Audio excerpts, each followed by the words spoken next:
Amados irmãos, hoje é o culto da família, e nesse culto tão especial, sempre nós dedicamos uma palavra para as famílias, e hoje eu gostaria de estar ministrando subordinado ao tema, cuide da sua família.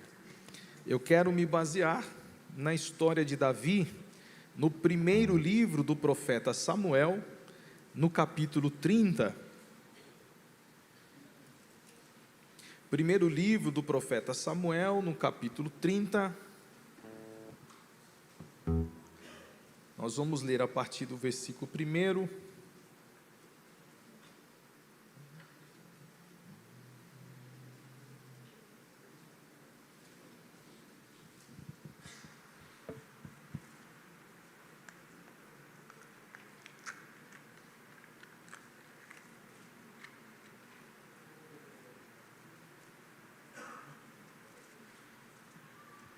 Sucedeu, pois, que chegando Davi e os seus homens ao terceiro dia a Ziclag, os amalequitas tinham dado com ímpeto contra o sul e Ziclag, e a esta ferido e queimado.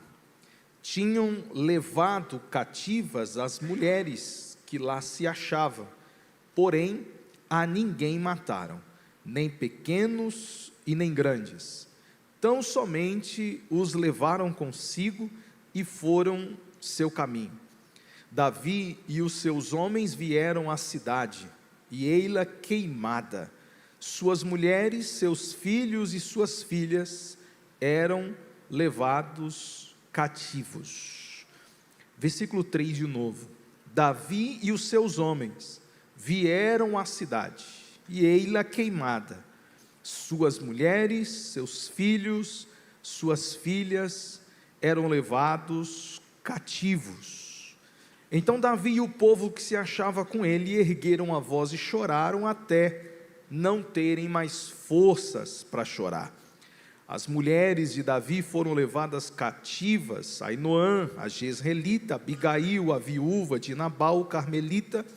E Davi muito se angustiou, pois o povo falava em apedrejá-lo, porque todos estavam em amargura, cada um por causa dos seus filhos e de suas filhas.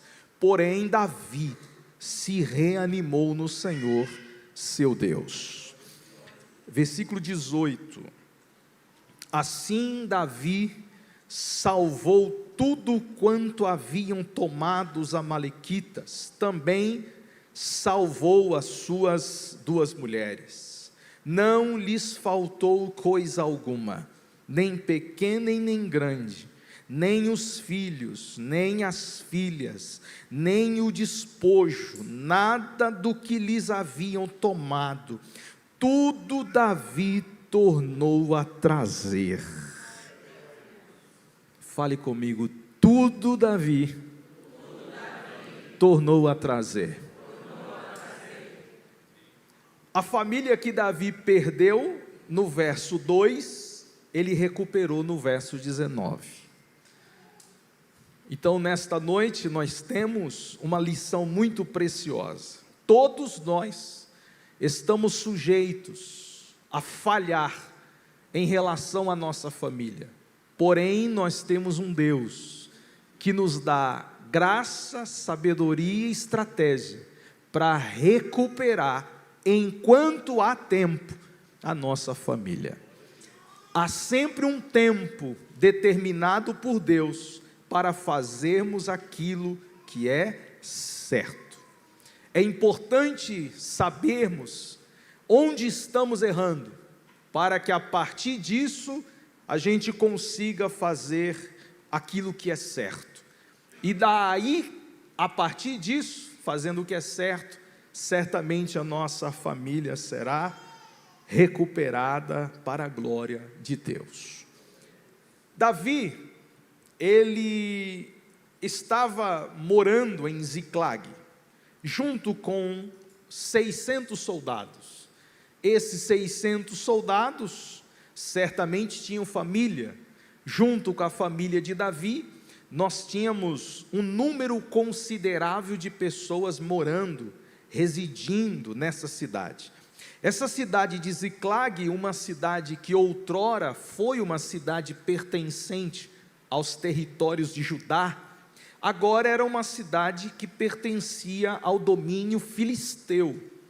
Davi estava fugindo de Saul para poupar sua vida, ele foi morar no território dos filisteus, o que é um grande problema, porque os filisteus eram inimigos de Israel. Inclusive Davi foi o matador do herói filisteu Golias, e esse mesmo Davi estava no território filisteu, correndo um sério risco, mas ou ele morria pela espada de Saul, ou ele morria pela espada dos filisteus. Ele não tinha muitas opções, a opção que Davi tinha era confiar em Deus. Às vezes assim somos, corremos para a direita, não conseguimos, se correr para a esquerda não conseguimos, então vamos para onde, Senhor? Vamos ficar permanecendo firme no Senhor, e Deus é poderoso para nos dar o livramento. E foi o que aconteceu com Davi, naquele fogo cruzado, vai para um canto, vai para o outro, e Deus estava contornando a história de Davi e guardando a vida dele. Num belo dia, a cidade de Ziclag, ela é invadida. O texto diz, a partir do verso 1, que ela foi invadida pelos amalequitas, e esses homens levaram toda a família de Davi e dos homens que estavam com ele, mulheres, crianças, levou todo mundo. E para piorar, ele, se é que pode piorar, né? Ele queimou as casas de todos eles, deixou praticamente sem nada Davi. A pergunta que não quer calar: aonde é que estava Davi nesse tempo aqui? Porque os amalequitas entraram na cidade, levaram as mulheres, levaram os meninos, levaram as meninas, queimou toda a cidade com uma certa facilidade. Nós não vemos aqui uma batalha travada, nós não lemos no texto que os amalequitas encontraram dificuldade, guerrearam, simplesmente eles entraram e levou tudo. Por que eles entraram e levou tudo? Porque estava fácil. E por que estava fácil? Porque Davi deixou fácil. Então nós vamos entrar no primeiro assunto aqui hoje. Onde estava Davi quando os amalequitas entrou na sua cidade? Onde estava Davi quando os inimigos levaram sua família embora? Resposta: trabalhando. Dá uma olhadinha para esse irmão bonito do seu lado e fala: Davi estava trabalhando.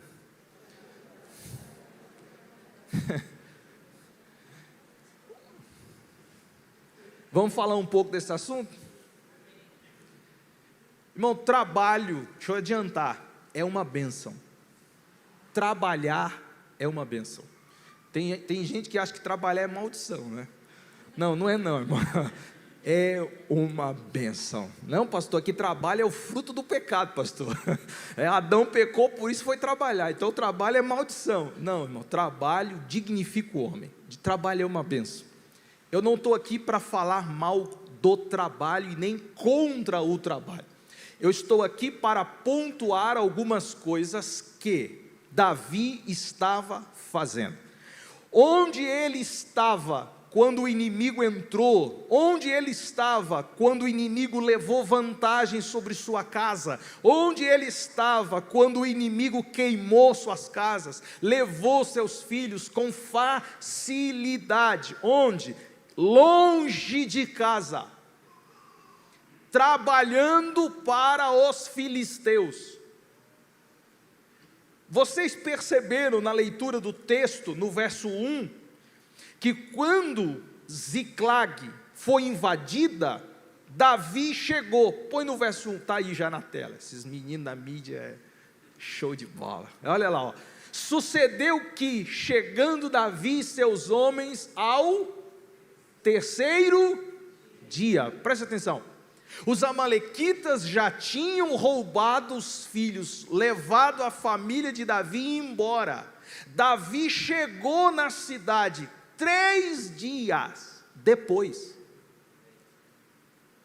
3 dias depois do incidente onde os amalequitas entraram, é que ele chegou. Esse 3 dias mostra o distanciamento de Davi da família. Então nós temos um grande problema aqui. O problema daquele que deve cuidar da família e este está longe dela. Consigo entender isso? O grande problema aqui é que aquele Davi que tinha que estar próximo da família, a família foi levada, por quê? Porque ele estava distante dela. A distância que você tem da sua família é que vai determinar se ela sobrevive ou morre. A distância dos seus filhos é que vai determinar se eles vão crescer na presença de Deus ou fora dela. Então nós estamos com uma grande responsabilidade aqui, estar o mais próximo possível da família. Então veja, não era o trabalho em si, e sim o que o trabalho fez com Davi. E o que foi, pastor? Levou ele distante da família. O trabalho não é problema, desde que ele não te distancie das suas filhas, dos seus filhos, da sua esposa e do seu esposo. O trabalho é uma bênção, é por meio dele que nós temos o nosso ganha-pão. Só que o trabalho não pode ser nosso senhor, o trabalho é o nosso servo. Nós usamos ele para a glória do nosso Senhor Jesus Cristo. E o trabalho não pode nos afastar da nossa casa, não pode nos afastar dos nossos filhos, não pode nos afastar da nossa família, porque se estivermos longe dela, Satanás levará vantagem sobre a nossa casa. Então nós estamos agora diante de um grande alerta.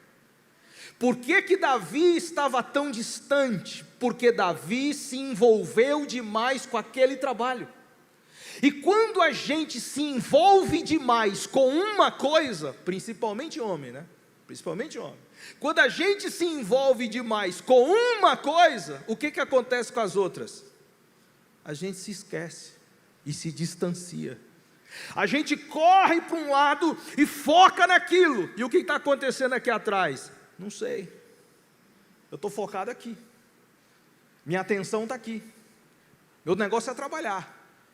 Mas o que está acontecendo com os seus filhos? Não sei, não sei, eu tenho que trabalhar, Então Davi, ele focou demais no trabalho e se distanciou da casa. E em contrapartida, os inimigos invadiram e ocasionou aquilo que nós acabamos de ler. Então, qual foi o grande problema aqui? Davi ficou tão focado com o trabalho que ele deixou de raciocinar o óbvio. E o que era o óbvio? Eu tenho certeza que ninguém aqui já participou do exército, tem estratégia militar. Mas no mínimo eu sei que alguém aqui pode dizer o óbvio aqui nesse contexto. Davi tinha 600 soldados. Ele pegou todo o contingente e levou com ele para o trabalho. O óbvio qual seria? Deixar uma parte. Com qual objetivo? Cuidar da cidade. Davi, ele tinha que pegar dos 600 e chegar pelo menos para 200 ou 300 e chegar para eles e dizer: vocês ficam para cuidar do quê? Do nosso bem maior, da nossa casa, da nossa família. O nosso maior patrimônio é a família, e eu não posso deixar ela desguarnecida. Nosso maior patrimônio é a nossa casa, a nossa família, e eu não posso deixar ela, a Deus dará. Eu preciso cuidar daquilo que Deus me deu. Por isso o tema desta noite é: cuide da sua família. Você precisa cuidar dela.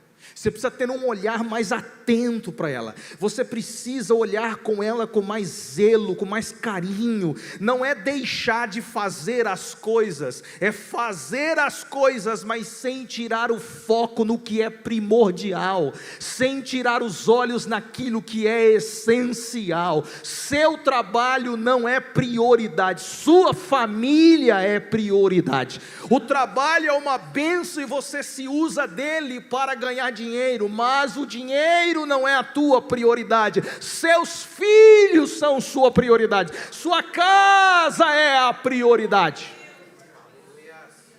Davi tinha que ter deixado um contingente de soldados para cuidar da sua casa, mas infelizmente ele não fez. Eu não sei se foi excesso de confiança, eu não sei se nunca aconteceu, porque vai acontecer.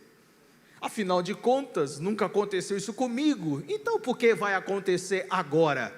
Eu já fui e vim tantas vezes, por que agora vai acontecer? Eu já estou nesse trabalho há tantos anos, fazendo a mesma coisa, então por que agora vai acontecer? O nosso problema é esse, de achar que nada de ruim vai acontecer conosco, de achar que aquilo que é ruim só acontece com o vizinho e nunca com a gente. Não, meu irmão, todos nós estamos sujeitos a passar por provações e dificuldades, então a nossa parte é vigiar, a nossa parte é cuidar, a nossa parte é zelar pelo patrimônio que Deus nos deu.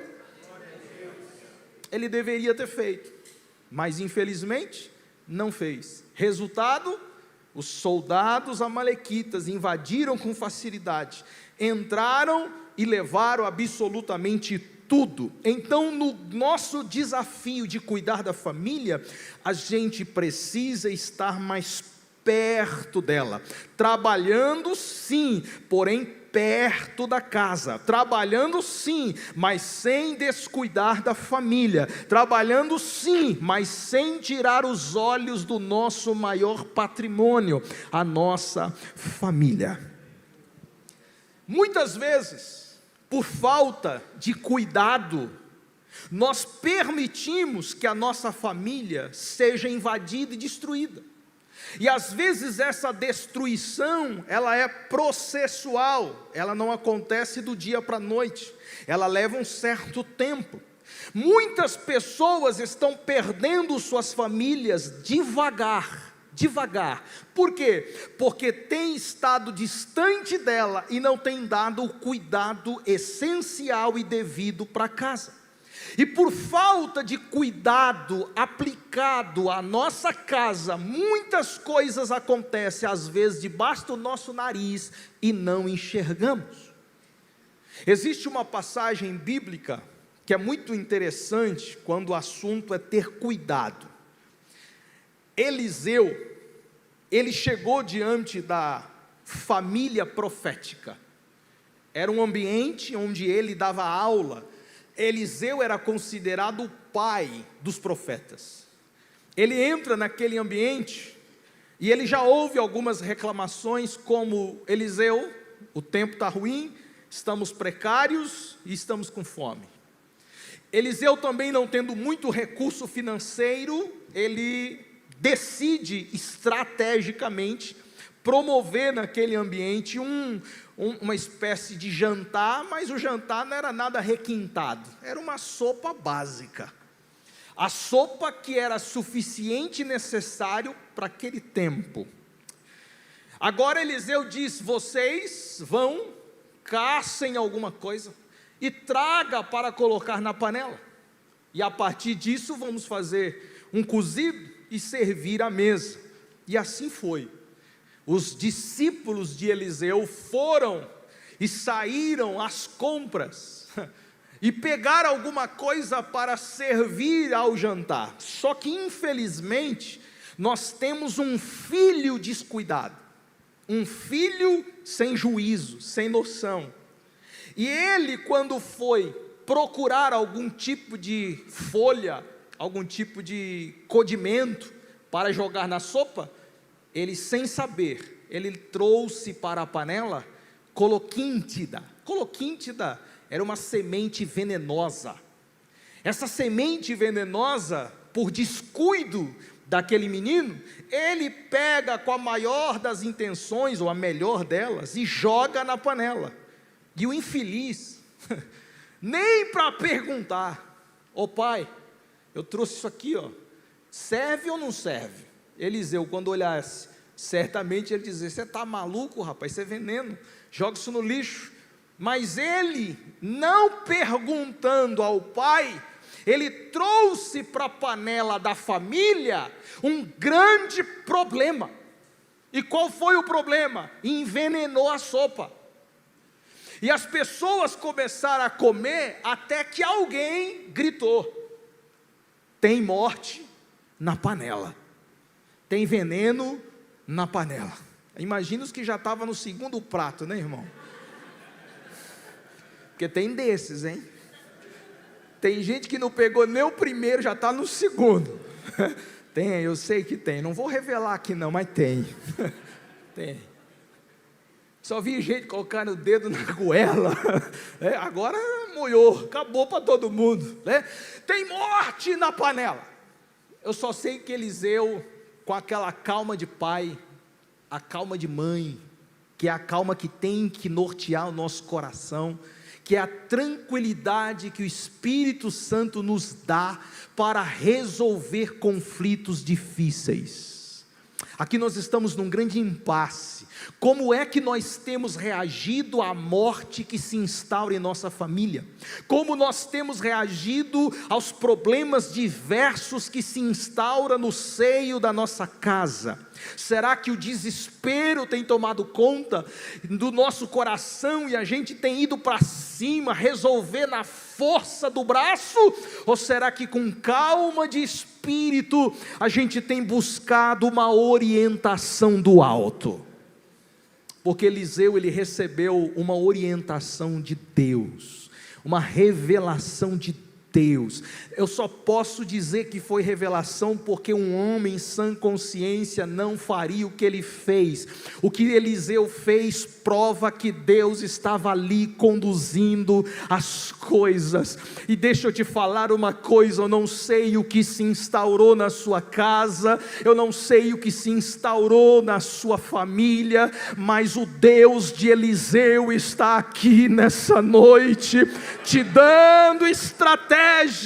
Você vai conseguir superar, porque Deus é um Deus de provisão e de misericórdia. Aleluia. Eliseu, ele falou assim: gente, tem farinha aí? Rapaz, você está doido, profeta? Está todo mundo aqui querendo vomitar, aqui, querendo morte aqui na panela. Você vem me falar de farinha? Tem farinha ou não tem? Tem um pouquinho de farinha aqui, joga a farinha na panela. É só Deus para fazer isso, irmão. Joga a farinha na panela. Ele falou: mas o que tem a farinha? Só joga, moleque desobediente. Mexe esse trem aí, faz um caldo agora mais grosso, engrossa esse caldo aí, e agora vocês podem comer. E o que vai acontecer? Eu creio que quando vocês comerem isso aí, o veneno será estancado. Meu irmão, tem que ter fé para acreditar nisso. Deixa eu te falar uma coisa, tem que ter fé para acreditar nisso. Sabe o que está faltando nos nossos filhos? Sabe o que está faltando nas nossas esposas? Sabe o que está faltando nos maridos? Sabe o que está faltando dentro de casa? Fé para acreditar no impossível. Tem que ter fé para acreditar nessas coisas. A Bíblia diz que aquele povo começou a comer aquela sopa misturada com farinha, e quem achou que ia morrer não morreu. De novo, quem achou que ia morrer não morreu. De novo, quem achou que ia morrer não morreu. De novo, vocês não vão morrer, porque o Deus da farinha dá graça e misericórdia aos seus filhos. Aleluia. Farinha é o trigo moído. O trigo moído, segundo a Bíblia, é o próprio Cristo. Ele foi moído por causa dos nossos pecados, e se a semente do trigo não morrer, fica ela só, mas se ela morrer, ela frutifica, ela multiplica. A morte de Jesus veio para trazer vida para as famílias. A morte de Jesus veio para trazer vida para as nossas casas. Creia no Filho de Deus, e a morte do inferno não vai prevalecer, diz o Senhor. Oh, aleluia. Meu Deus, eu sinto Deus aqui. Levante a sua mão, por favor, que eu sinto uma graça e quero profetizar no seu lar. A morte que se instaurou, a dor que se instaurou, a dificuldade que se instaurou, o sofrimento que se instaurou, a depressão que se instaurou lá dentro, a ansiedade que se instaurou lá dentro, não vai resistir, porque Deus está enviando uma palavra e há milagre para a sua casa, diz o Senhor.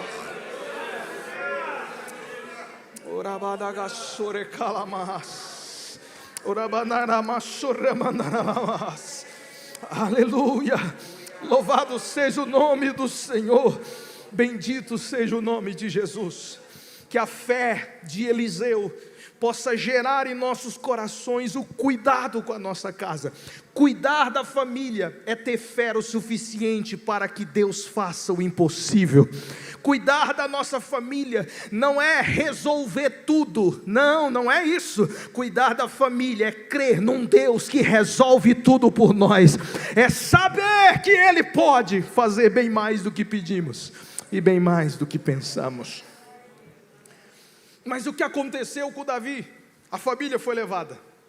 Ele chega, e quando ele chega, ele vê a cidade incendiada. Versículo 3 diz que a cidade estava queimada. Ele não viu ninguém lá, não tinha mais criança, não tinha mais mulheres, todos foram levados cativos. Diz a Bíblia que no verso 4, Davi, junto com os seus soldados, começaram a chorar. E o texto diz no verso 4 que eles choraram tanto que não tinham mais forças para chorar. Aleluia. Quantos pais já não têm mais força para chorar? Quantas mães já não têm mais forças para chorar? Já chorou tanto pela família, já chorou tanto pelos filhos, já chorou tanto pela casa, que às vezes você pensa: meu Deus, como é que isso vai acabar? Quando é que isso vai acabar? A sensação de Davi, o choro de Davi, mostrou a fragilidade da sua alma, mostrou que ele não tinha mais condições nenhuma de lutar pela sua casa. O choro de Davi mostrou o quanto ele era fraco, e diante daquela situação, impossibilitado de fazer alguma coisa. Aleluia. Eu sei que você veio aqui nessa noite, e a sensação que você tem em relação à sua casa é uma completa fragilidade, onde você só tem chorado e não tem conseguido avançar e resolver nada. Mas o Deus de Davi, o Deus de novas chances, o Deus de outra oportunidade, está aqui nesse ambiente, e Ele tem uma palavra para você. Eu vou converter teu choro em alegria. Eu te darei uma oportunidade, diz o Senhor. Te colocarei de novo de pé na minha presença, porque da tua casa cuido eu.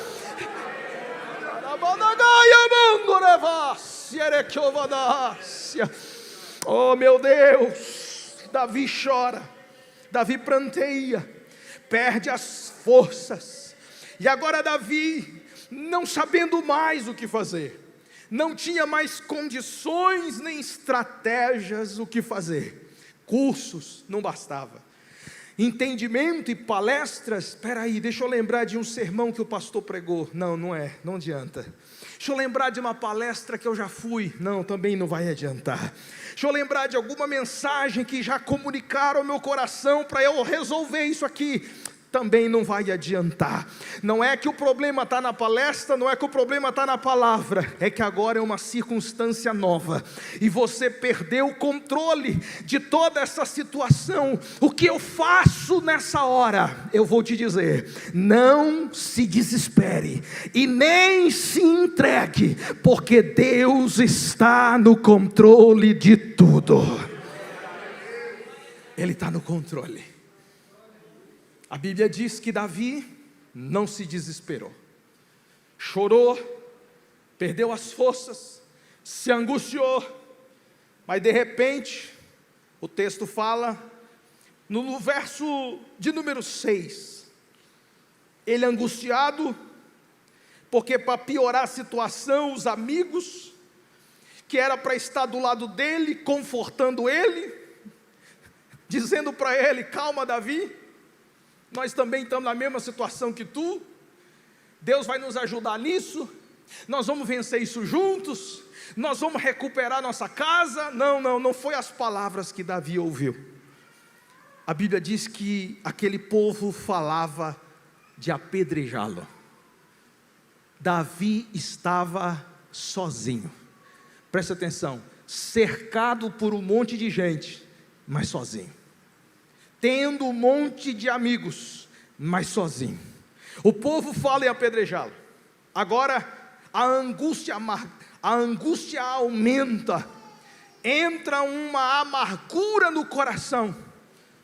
Porém, verso 6, Davi se reanimou no Senhor, seu Deus. Irmãos, aqui está uma chave que mudou aquele quadro, aquela circunstância. Não é um momento fácil, gente. Nós estamos falando de uma situação caótica e extrema. Toda a família levada, casa destruída, no meio das cinzas, ele está chorando. Agora o povo que era para abraçá-lo, estar com ele, com pedra na mão, querendo matá-lo. A angústia invade o coração dele. Só que maior do que a angústia, maior do que a amargura, foi a força que Deus deu para ele. Deixa eu falar isso de novo. Maior do que a angústia, maior do que a amargura, foi a força que Deus deu para ele. Deus tem uma força muito maior que a tua dor. Deus tem uma força muito maior do que a tua preocupação. Deus tem uma força muito maior do que o seu desespero. Deus tem uma força muito maior do que a sua desesperança. A força de Deus te levantará, te animará e te ajudará nesta batalha. Aleluia. Davi se reanima. A palavra reanimar no hebraico é bazak. Bazak quer dizer ser forte, animar, reestabelecer, perseverança. Então vamos lá. Davi, ele estava na cinza, chorando, e todo mundo falando em apedrejá-lo, e a angústia no coração. De repente, irmão, de repente, vem uma força de dentro dele. A força não era de Davi, porque o texto diz no verso 4, que Davi chorou tanto, que não tinha mais, Davi não tinha força. Então como é que ele se fortalece? Porque Deus é quem o fortaleceu. Davi não tinha condição, Davi não tinha capacidade, Deus o capacitou, Deus o ajudou. Não é você quem vai fazer, não é a tua força quem vai fazer, é o teu Deus que vai capacitar você e te fortalecer para isso. Davi se reanima, Davi se fortalece, Davi se restabelece, e Davi agora se levanta. Verso de número 7, disse Davi a Abiatar, o sacerdote, filho de Aimeleque: traze-me aqui a estola sacerdotal.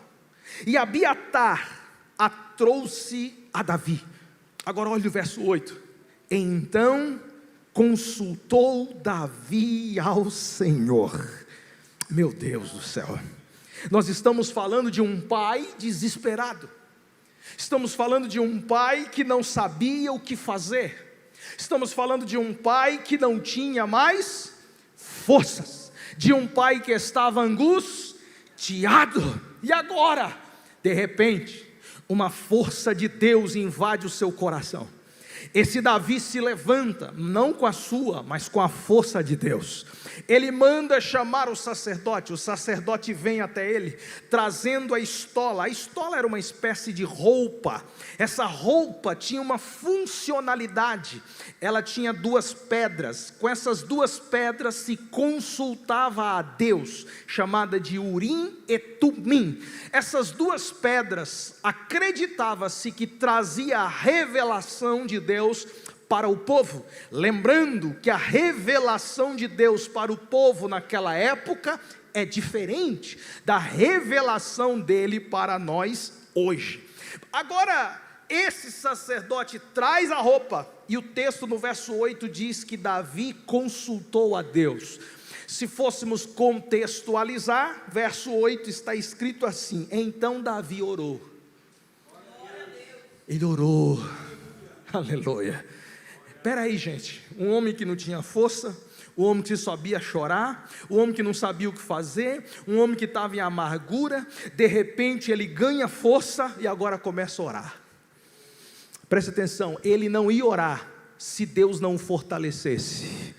Deixa eu te falar uma coisa, Deus vai te dar tanta força hoje, que você vai parar de reclamar e vai começar a orar mais.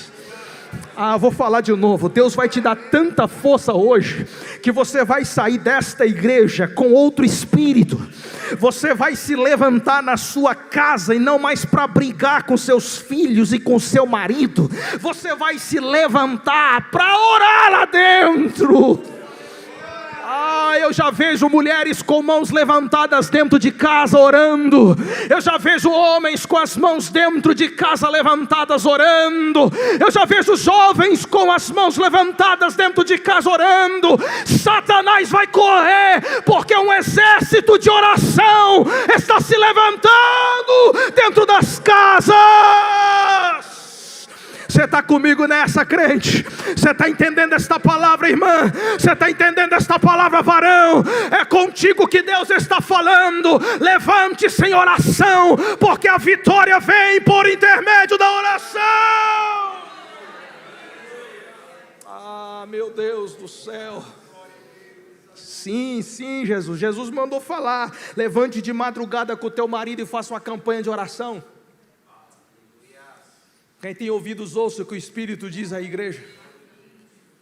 Está difícil, está difícil, está difícil, está difícil. Você tem feito o quê? Tem orado quanto? Tem buscado quanto? Tem clamado quanto? Então não adianta só se levantar para reclamar. Se levante para orar. Vai falar com Deus, e o Deus de Davi te dará respostas e estratégias. Olha só o que Davi falou, verso 8. Qual foi a oração que Davi fez? Perseguirei eu o bando, alcançá-lo-ei. Essa oração é bem diferente das nossas, sabia? Porque a oração dos crentes é assim, está com problema e dificuldade. A de Davi foi assim, eu vou perseguir, eu vou me mover, eu vou atrás. A oração dele foi essa. Agora a oração do crente é assim: Deus me dá, Deus me responde, Deus faz alguma coisa por mim, Deus me ajuda. Pegou ou não?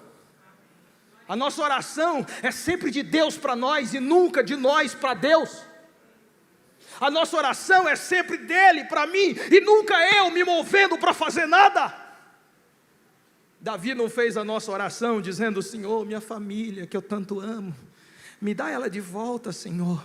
Me dá, Senhor. Traz ela embrulhada num saco de presente, Senhor. Com lacinho vermelho, se for possível, Senhor. Porque eu sou crente, eu sou teu servo. Eu sou dizimista, Senhor.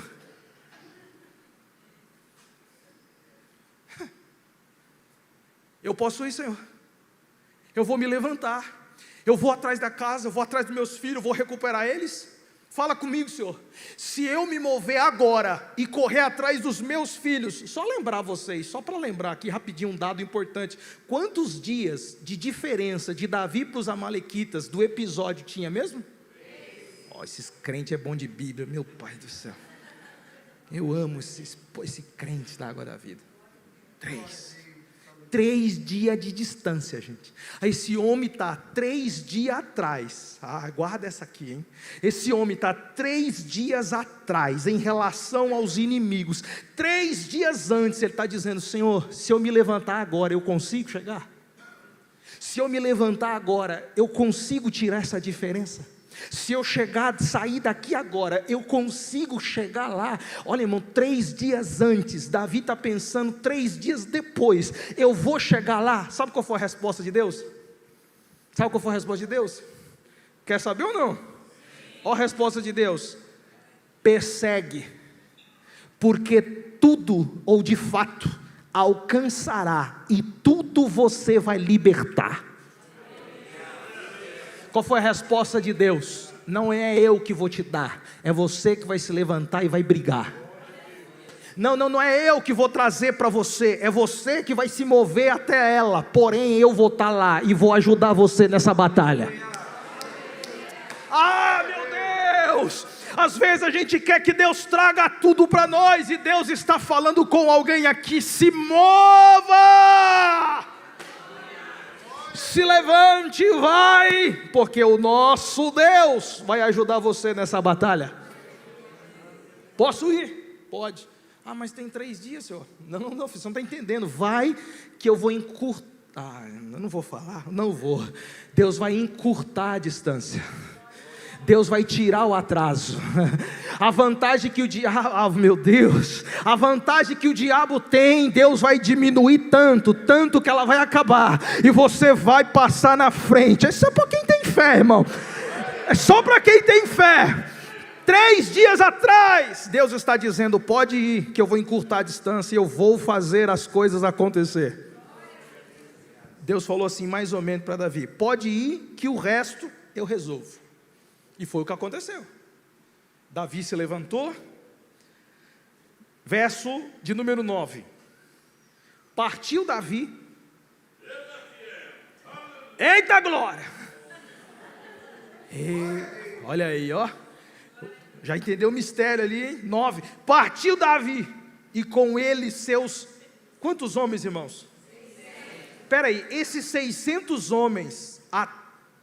minutos atrás, estava com o que na mão? Pedra. Para fazer o que? Matar Davi. Presta atenção. Minutos atrás, estes homens estavam com pedra para matar Davi. Só que Davi foi orar. Alguns já entenderam. Vou falar para os que não entendem de primeira, só de segunda. Ok? Eles estavam com pedras nas mãos. Só que Davi foi orar. Depois que Davi orou, o que fizeram os 600 homens? Largou as pedras. Tem coisas que você não vai vencer com quem tem pedra na mão, batendo de frente. Vai orar, que eles vão largar as pedras. Vai orar, que eles vão abandonar as calúnias. Vai orar, que eles vão parar de te difamar. Vai orar, que eles vão parar de atacar você. Não adianta ir para o confronto. Vai orar, que o nosso Deus convence aquele que Ele quer. Eu só sei que depois que Davi orou, os 600 homens que queriam matá-lo, agora estavam ajudando ele. Deus restaura o coração daqueles homens, se levantam e agora eles partem. E diz o texto, deixa eu adiantar aqui para concluir, e a gente chegar na conclusão do texto. Muita coisa boa tem aqui, mas eu preciso correr. Verso 11: acharam no campo um homem egípcio e trouxeram para Davi. Verso 11: deram-lhe pão, comeu, deram beber água, deram-lhe também um pedaço de pasta de figo seco, 2 cachos de passa, e comeu. Ele recobrou, então o seu alento, pois havia 3 dias, 3 noites, que ele não comia pão, não bebia água. Então lhe perguntou Davi: de quem és tu, e de onde você vem? Respondeu o moço egípcio: eu sou servo de um amalequita, e meu senhor me deixou aqui, porque eu adoeci há 3 dias. Quanto tempo que Davi estava atrasado? 3 dias. Tem um negócio misterioso aqui. 3 dias de atraso. Foi tirado a diferença quando ele parou para ajudar esse homem.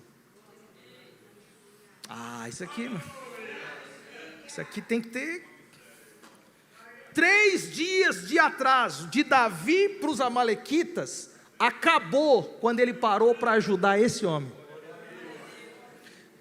Eu me atrevo, irmão, a dizer que se Davi olhasse esse homem e fizesse vista grossa e continuasse a jornada, ele ia demorar 3 dias para alcançar aquele povo. Ele ia alcançar, só que ia demorar. Tem coisas que Deus faz, mas demora. Tem coisas que Deus dá, mas demora. E demora por quê? Porque o básico a gente não faz. Porque o básico a gente passa de largo. Porque o básico a gente finge que não vê. A gente só se preocupa conosco, enquanto que tem gente caída precisando de ajuda. A nossa preocupação é só com alguns, enquanto que Deus manda nos preocupar com todos. Muitas pessoas estão caídas precisando de ajuda, e a gente pode estender as mãos, mas não estende. Por quê? Porque a gente acha que se estender para esse vai faltar para aquele, mas o Deus que ajuda este, ajuda aquele, não vai deixar faltar nada. Davi estava com pressa, sim ou não? De novo, Davi estava com pressa, sim ou não? Sim. Pressa é uma coisa, meu irmão, descontrole é outro. Você pode até ter pressa, mas não descontrolado. Tem gente que não está com pressa, está descontrolado. Ele não sabe para onde vai, não tem direção, anda para qualquer jeito, atira para tudo quanto que é lado, tenta tudo e nada dá certo, porque você não está com pressa, você está descontrolado. Você está descompensado. Trabalha em 1, trabalha em 2, trabalha em 3, trabalha em 10, trabalha em 20 empregos se for necessário, corre para um canto, corre para o outro, faz um outro e não prospera, não dá certo. A família continua desprezada. Por quê? Porque você está descontrolado. Olha Davi, eu estou com pressa, mas tem um homem caído, dá comida para ele, e ele comeu, ele recuperou, e vai, agora recuperou a saúde. Fala um negócio para mim, rapaz, você é da onde? Eu sou egípcio, mas eu fiquei aqui porque o meu servo me abandonou. Quem é teus patrão? Meu patrão é amalequita. É quem? O amalequita. Faz 3 dias que eu estou aqui. 3 dias? Conte-me mais. Olha o texto. Verso 14. Nós demos com ímpeto contra o lado sul dos queretitas, contra o território de Judá, contra o lado sul de Calebe, e pusemos fogo em Ziclag. Opa! Aí Davi já começa a olhar um para o outro e fala assim: valeu a pena esperar um pouquinho, hein?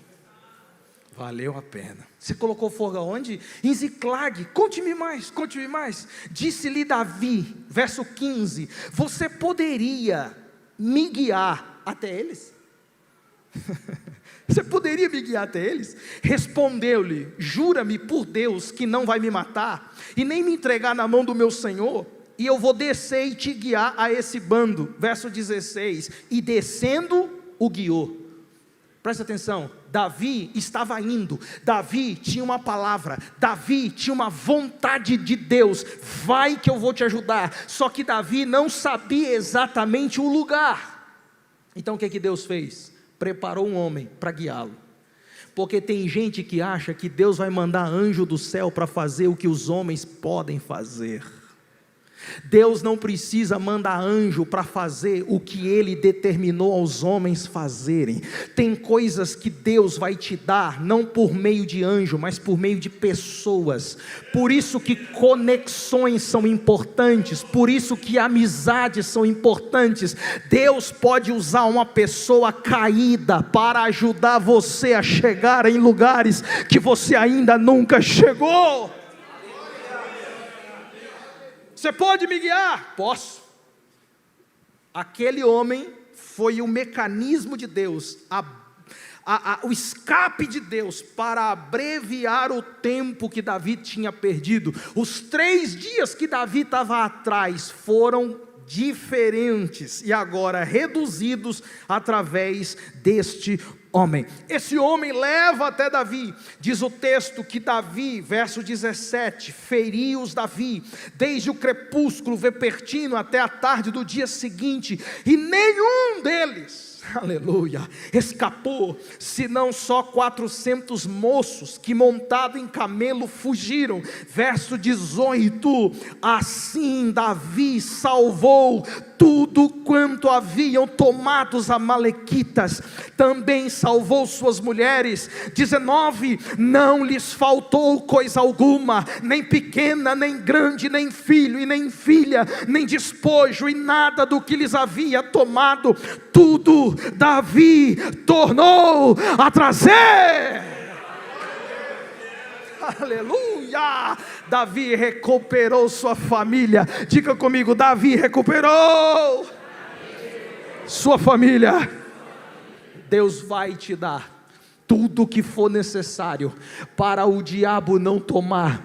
Você vai receber capacidade, você vai receber graça, você vai receber orientação e estratégia para guardar sua casa, diz o Senhor, diz o Senhor. Meu irmão, queria te convidar a ficar em pé.